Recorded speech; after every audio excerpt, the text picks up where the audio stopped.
तो उत्तर प्रदेश के मुस्लिम, दलित और यादव सीट पर किसका मैजिक चलेगा और कौन हो जाएगा पस्त? तो अब बड़ा सवाल ये कि ओवैसी के आने से किसको फायदा होगा और किसको नुकसान होगा। इस बार का मुकाबला काफी इंटरेस्टिंग हो जाएगा, क्योंकि इस बार मोदी का मैजिक, योगी का राज और अखिलेश और राहुल का इंडिया गठबंधन और ओवैसी की मुस्लिम समुदाय को साधने की तरकीब। कहते हैं केंद्र के चुनाव का रास्ता उत्तर प्रदेश से होकर गुजरता है। तो उत्तर प्रदेश के मुस्लिम, दलित और यादव सीट पर किसका मैजिक चलेगा और कौन हो जाएगा पस्त? इस बार का मुकाबला काफी इंटरेस्टिंग हो जाएगा, क्योंकि इस बार कांग्रेस, सपा और भाजपा के अलावा AIMIM भी और भी ज्यादा मजबूती से मैदान में उतरने जा रही है। तो अब बड़ा सवाल ये कि ओवैसी के आने से किसको फायदा होगा और किसको नुकसान होगा, और क्या भाजपा इसी वजह से उम्मीदवारों को उतारने में जल्दबाजी कर रही है? नमस्कार, मेरा नाम है गजल शर्मा और आप देख रहे हैं खबर विवाद। भाजपा ने 195 सीटों पर अपने उम्मीदवारों की घोषणा कर दी है और इनमें से उत्तर प्रदेश की 51 सीटों पर अपना पासा फेंक दिया है। और इन 51 सीटों में से 6 सीटें ऐसी हैं जो अल्पसंख्यक है, यानी कि इन सीटों में मुस्लिम, यादव और दलित समुदाय की संख्या ज्यादा है। एक रिपोर्ट के अनुसार उत्तर प्रदेश की हर एक लोकसभा सीट में 40% से भी ज्यादा मुस्लिम, यादव और दलित की आबादी है। इनमें से 10 लोकसभा सीट में 60% से भी ज्यादा ऐसे लोग हैं जो मुस्लिम, दलित और यादव समाज से बिलोंग करते हैं। तो वहीं 37 सीट ऐसी हैं जिनमें 50 से 60% के बीच में ही लोग ऐसे हैं जो MYD यानी कि मुस्लिम, यादव और दलित समाज से बिलोंग करते हैं। और बची हुई 33 सीट ऐसी हैं जिनमें 40% या उससे ज्यादा लोग अल्पसंख्यक हैं। तो आज हम इस वीडियो में इन अल्पसंख्यक सीटों का एनालिसिस करेंगे और देखते हैं कि इनके सियासी संकेत क्या कहते हैं। कौन सी सीट बीजेपी के लिए फायदेमंद होगी और कौन सी सीट बीजेपी के हाथों से फिसल जाएगी। तो सबसे पहले बात कर लेते हैं उत्तर प्रदेश की उन अल्पसंख्यक सीटों की और भाजपा के द्वारा मैदान में उतारे गए उन उम्मीदवारों की। सबसे पहली अल्पसंख्यक सीट है नगीना, जिसमें ओम कुमार बीजेपी कैंडिडेट के तौर पर मैदान में उतारे गए हैं। और दूसरी सीट है बुलंदशहर, जहां से बीजेपी ने भोला सिंह पर दांव खेला है। तीसरी बाराबांकी, यहां से उपेंद्र सिंह रावत। चौथी बांसगांव, यहां से कमलेश पासवान। लालगंज, नीलम सोनकर और आगरा से सत्यपाल सिंह बघेल को मैदान में उतारा गया है।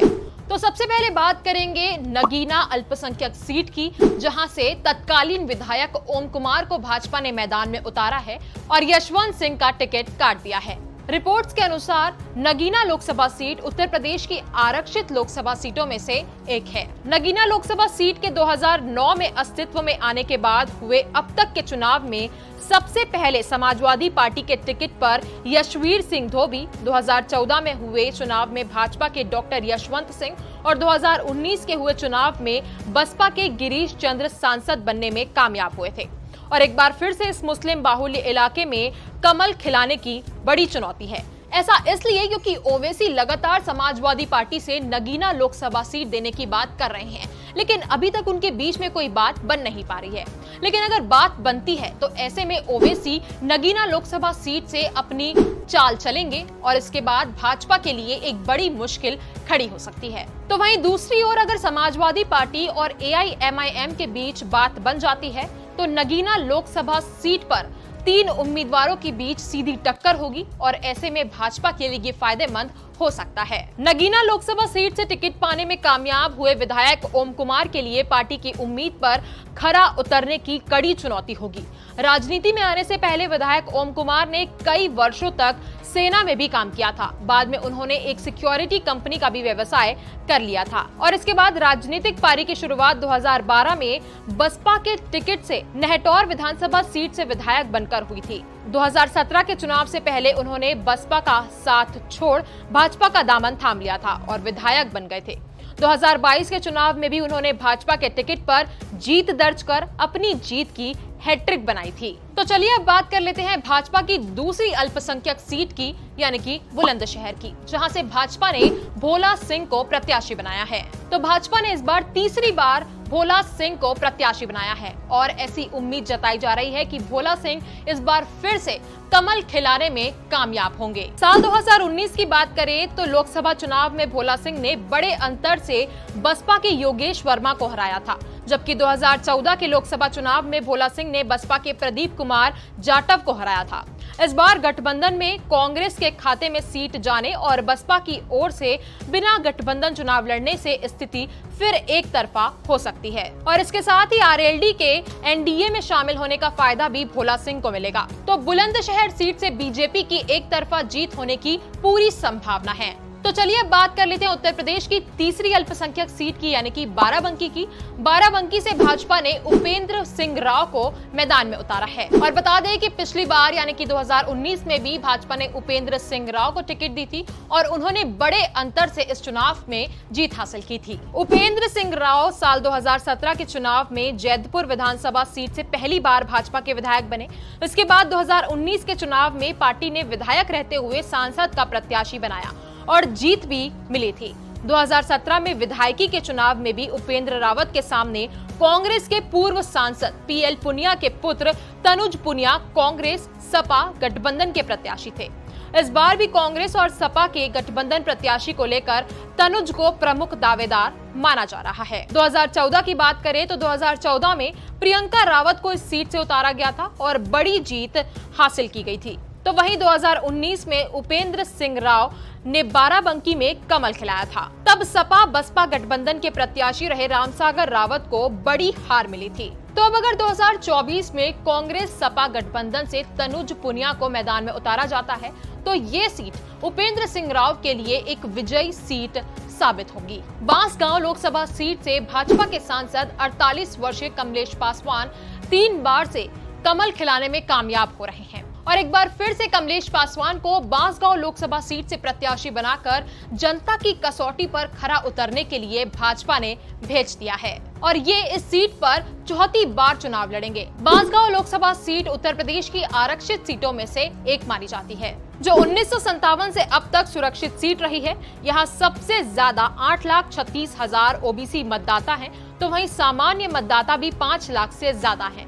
अगर बात करें अनुसूचित मतदाताओं की तो इनकी संख्या भी 2.5 लाख से ज्यादा है और इस क्षेत्र में मुस्लिम मतदाताओं की संख्या भी 1.5 लाख के करीब है। अनुसूचित जाति में भी पासवान जाति के मतदाता सबसे ज्यादा हैं।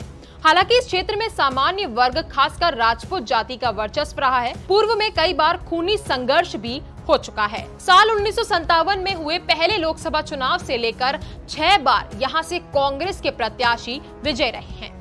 इनमें 4 बार पूर्व केंद्रीय मंत्री महावीर प्रसाद विजेता रहे हैं। 1991 में पहली बार यहां राजनारायण पासी ने बीजेपी का खाता खोला था, लेकिन 2009 से लेकर 2019 तक लगातार इस सीट पर एक ही परिवार के एक ही सदस्य का कब्जा रहा है और इस बार भी पार्टी नेतृत्व ने इसी प्रत्याशी यानी कि कमलेश पासवान पर अपना दाव लगाया है। कमलेश पासवान की मां सुभावती पासवान भी एक बार यहां से सांसद रह चुकी हैं। तो चलिए अब बात कर लेते हैं आगरा लोकसभा सीट की, जहां से एसपी सिंह बघेल को भाजपा ने टिकट दिया है और एसपी सिंह बघेल अभी वर्तमान में सांसद भी हैं और भारत सरकार में राज्य मंत्री भी हैं। 2019 के चुनाव में आगरा से एसपी सिंह बघेल को टिकट दिया गया था और जीत दर्ज की गई थी।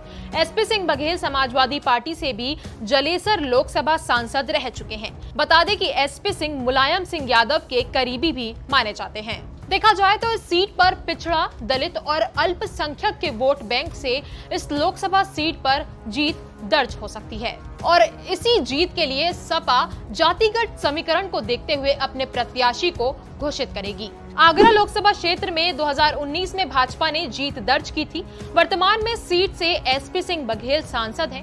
एसपी सिंह बघेल को करीब 6,46,875 वोट मिले थे। प्रतिशत की बात करें तो भाजपा को 56.48% वोट मिले थे। दूसरे नंबर पर रहे बसपा के मनोज कुमार सोनी को 4,35,329 वोट मिले थे। इस चुनाव में सपा और बसपा का गठबंधन था। सपा बसपा गठबंधन को करीब 38.01% वोट मिले थे। पंचीपेठा और ताजमहल के लिए मशहूर आगरा का जातिगत समीकरण बड़ा ही दिलचस्प है। आगरा को दलित और मुस्लिम वोटरों का गढ़ माना जाता है, लेकिन दलित वोटर होने के बाद भी समाजवादी पार्टी को यहां से कभी कोई फायदा नहीं मिला। आगरा में करीब 3,15,000 वोटर वैश्य हैं। अनुसूचित जाति के करीब 2,80,000 वोटर हैं। मुस्लिम मतदाताओं की बात करें तो यहाँ करीब 2,70,000 हैं। वहीं 1,30,000 बघेल वोटरों की संख्या है। तो देखा जाए तो ये एसपी सिंह बघेल के लिए एक बहुत बड़ा प्लस पॉइंट है और इसीलिए इस सीट को एसपी सिंह बघेल से कोई अभी तक छीन नहीं पाया है। तो चलिए अब बात कर लेते हैं उत्तर प्रदेश की छठी सीट की, यानी कि लालगंज की। और लालगंज में भाजपा ने बड़ा ही चौंकाने वाला नाम घोषित किया है। बता दें कि 2019 में जो प्रत्याशी चुनाव हार चुकी थी, बीजेपी ने उन्हीं को टिकट दे दिया है और इनका नाम है नीलम सोनकर। 2014 में सांसद रही नीलम सोनकर को 2019 के लोकसभा चुनाव में सपा बसपा गठबंधन के चलते हार का सामना करना पड़ा था। 2019 के चुनाव में उन्हें 2014 के मुकाबले कहीं ज्यादा वोट मिले थे। इसके बावजूद वो चुनाव हार गई थी। इस बार फिर से बीजेपी ने उन पर अपना दांव लगा दिया है। तो वहीं अगर लालगंज लोकसभा सीट का जातीय समीकरण देखा जाए तो यहाँ पर सोनकर वोटरों की अच्छी खासी संख्या है। 2019 के चुनाव में 2014 के कंपैरिजन में नीलम सोनकर को कहीं ज्यादा वोट मिले थे, लेकिन इसके बाद भी पार्टी ने एक बार फिर से नीलम सोनकर पर भरोसा जताया है। तो अब देखने वाली बात ये होगी कि लालगंज सीट में नीलम सोनकर इस बार जीत पाती हैं या नहीं। 2019 में भाजपा की लहर के आगे विपक्ष ने घुटने टेक दिए थे। ऐसा लग ही नहीं रहा था कि कोई विपक्ष भी है और एक बार फिर से दुनिया की सबसे बड़ी पार्टी ने सबसे बड़ी जीत का दावा किया है और इस जीत के लिए वो कोई कसर नहीं छोड़ रही है। और फिर चाहे जातियों को साधने की बात हो या फिर प्रत्याशियों को मैदान में उतारने की, बीजेपी हर चीज में अव्वल आना चाहती है और उत्तर प्रदेश के प्रत्याशी इस बात की बानगी है। पर क्या टक्कर आसान होगी या फिर यूपी बीजेपी को चौंका देगी? हमें कमेंट कर जरूर बताएं। इस वीडियो में बस इतना ही। अगर आपको ये वीडियो पसंद आया हो तो इसे लाइक और शेयर जरूर करें और हमारे चैनल उत्तर प्रदेश और उत्तराखंड की हर खबर को जानने के लिए IBC 24 यूपी UK को सब्सक्राइब करें और नोटिफिकेशन बेल दबाना ना भूलें।